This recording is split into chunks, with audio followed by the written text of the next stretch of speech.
Hey y'all, hey. Welcome to Mother of Intuition. I'm so happy that you scrolled across my channel. Welcome, welcome, welcome. Today's message, we are going to discuss your next money blessing. I know some people probably can feel like their money is up and down at this time. We're going through Mercury retrograde. Some people have lost their jobs. Some people are transitioning into new careers or new paths in this year, the year of the horse. So I'm just here to help give you some guidance and to just bring clarity to some things that you may want or need to know at this time. All right, so let's see the messages that we have for today. What is my collective's next money blessing? Okay, we got a card that fell on the floor. So our first oracle card is going to be deservingness. All right, do you feel deserving and worthy of blessings or new money to come into your life? Do you feel worthy and deserving of overflow, for your cup to be filled, right? To let God and the universe be your sugar daddy, all right? You don't have to beg for anything. It's your birthright, all right? And then we also have focus on your priorities, okay?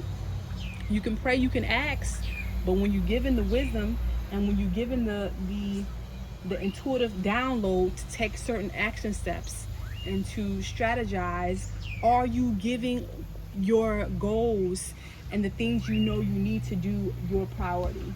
All right, are you doom scrolling? Are you out and about going to the club every day?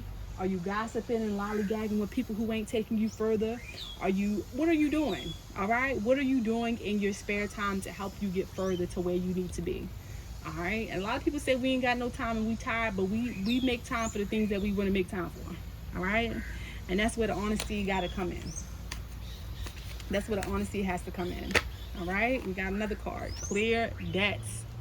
Okay, so it says clearing debts, your self-care involves removing the heavy burden of financial and emotional debts from your life.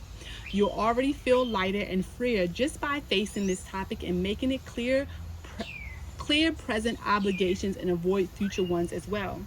Are you making note of all the financial debts that you have in your life? Because believe it or not, financial debts can block your money flow and more money from coming in. All right. So if you are into manifestation, if you are into spiritual work, then write down the debts that you have physically or financially on a piece of paper. Burn them with the intention that they will be paid in due time. They will be paid God's speed. Let me not say due time. They will be paid God's speed, right? And that, and put the intention out that either they will be disputed or wiped off of your credit report, as far as doing some type of banishment, or that you will be given the financial resources to be able to take care of those debts. All right. Also, emotionally, what are you holding on to? What is the emotional residue that is weighing your spirit and stopping you from your heart from being light as a feather, so good things can come through? All right. I'm gonna do one more card for y'all, and then we're gonna pull a few from my tarot deck. And this, it says sever vows of poverty. And this is a big one, especially if you grew up poor.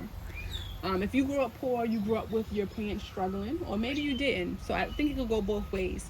If you grew up poor and you grew up with your parents struggling, then you can feel like that is all you will ever know.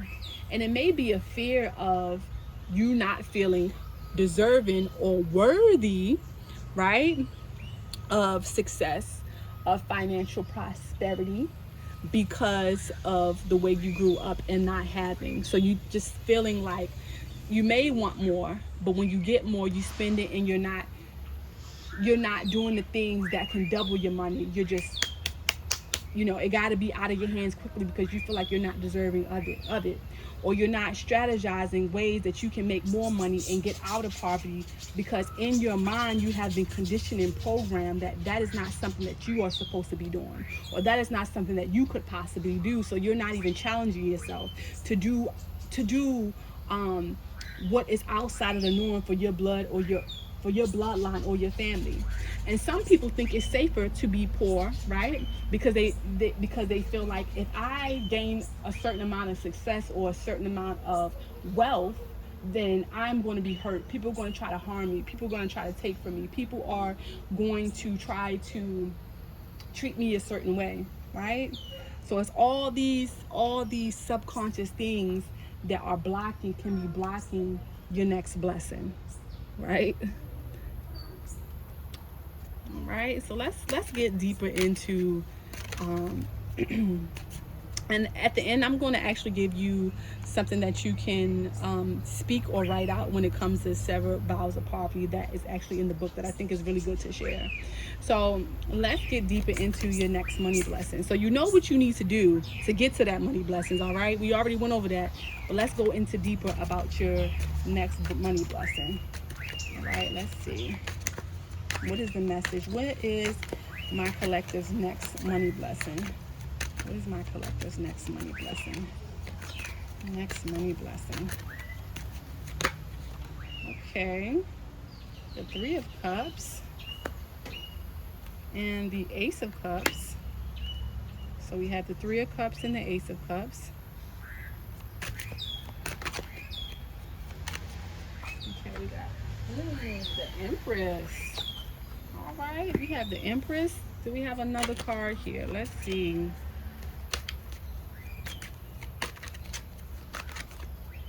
Okay, one moment. Let's see, what is the next?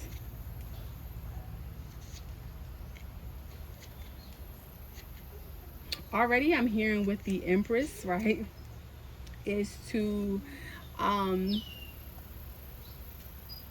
like, you the fucking main character. You are the main character. Stop playing small. Think big. Can I cuss on here? Like, think big, bitch. Like, stop. And that's whether you're a man or a woman. Like, think big. You are the main character. Make sure you come out looking good, feeling good, smelling good, so that your next money blessing can come to you. So the Three of Cups is talking about your sense of community, right? That the next money blessing is going to come in the form of a partnership. Now that could be with an acquaintance or a friend or someone that you may meet. So this next money blessing is going to challenge you to put yourself out there more and to magnetize and attract your opportunities to you, right? You are showing up as the Empress. Okay, you're showing up as the Empress. So it's like, think it, feel it, know it. I am it. Like, I am deserving. I am that girl. I am that guy. You understand? 3 is the number of creation. So you have to express yourself and your talent, maybe in a social setting or a social group, right? You might have to get out the house. I know a lot of people been in hermit mode. Again, because this is a Mercury retrograde, and this Mercury retrograde has been no joke. All right, now everybody ain't been feeling it the same way, and if you haven't, kudos to you, baby. But you know, this Mercury retrograde has a lot of people like, oh, I'm not gonna socialize too much because this is crazy and all this things going on, and you know, but it's saying your next money blessing is gonna be from getting out the house and in a social setting and expressing your talents and your gifts, so people can know you, people can hear you, people can feel you. All right. And then we have the Ace of Cups reverse, and the Ace of Cups is about feeling drained. You may feel drained or feel exhausted, right? Like you've been given too much, and you may have some self-doubt, right? And it's saying that you need to reclaim your water. So maybe after this retrograde is over and you have been in the hermit mode enough, you come out popping, you come out feeling good, you come out confident to showcase yourself. All right, and to really replenish yourself so that you can show up in your full divinity. Let's pull one more card. Let's pull one more card here. Here we got the Queen of Pentacles. But the Queen of Pentacles, she was reversed. All right. So the Queen of Pentacles reversed to me is about not being balanced, not being organized, right? Focus on your priorities. So it's saying that, you know, in your hermit mode or in your rest period, take the time to get grounded. Take the time to really focus or hone in on balancing your professional and your personal life. All right. Can't be one too far to the right, and you can't be too far to the left. Everything has to come to a balance, right? Are you pouring into yourself spiritually enough where you feel good when you tackle your goals? You know, I think the routine or daily routine should be to prioritize your spiritual health first, and then get to your business or your career, right? So that when you are doing your business plan, or creating content, or doing whatever it is you do, or studying for your a test or school, or going towards that degree, that you feel good about it, right? You're energized because you didn't already did your yoga, you didn't exercise, you're eating healthy, you know, you're going in the sauna, you are taking a walk in the sun, you are journaling and getting all your thoughts out, and all the things, whatever your self-care mode, or whatever way you pour into your spiritual health, is supposed to energize and revitalize your spirit, so that you can tackle, you know, the task in this earthly realm or in this physical realm, right? So it's saying you have to be balanced with both, right? Don't be too far in the spiritual, and then you're not prioritizing your priorities, right? And then you end up in all this debt, all this debt, because it's like, oh no, I'm spiritual, I'm not supposed to be working, I'm not supposed to be doing this, I'm not supposed to be. But life is about balance, guys. If you want to be an entrepreneur, some people have the ability to jump off the bridge and they land straight on their feet. But some people, the ancestors of the spirit say, no, your ass is supposed to work a job, and then you know, build up as you're working and studying, and be consistent in your craft, and then leave your job once you reach the point that you want to reach. Everybody is not built to have financial instability, because everybody cannot handle it, and some people, it will take them into a very dark space in life. Okay, so again, don't think that being spiritual means that you are supposed to be poor. And that's the most righteous path that you're supposed to live, because you have come into knowledge of spirituality, and spiritual people should not benefit off of capitalism, right?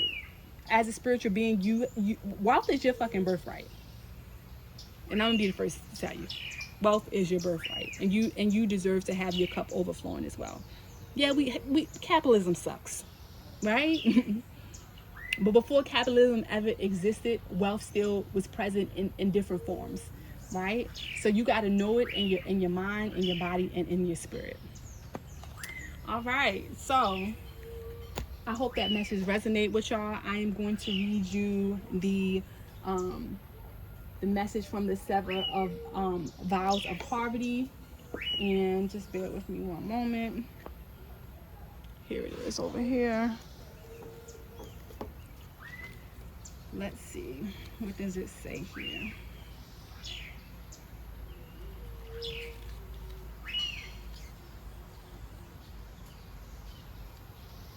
So I'm just going to read this to you. So it says, this card means that your finances are being affected by vows of poverty that you have taken in the past. At one time, it was common for spiritual and religious seekers, monks and nuns, to take a vow of sacrifice, including forsaking personal income and comforts. Vows of poverty, self-denial, and chastity can block you in this lifetime.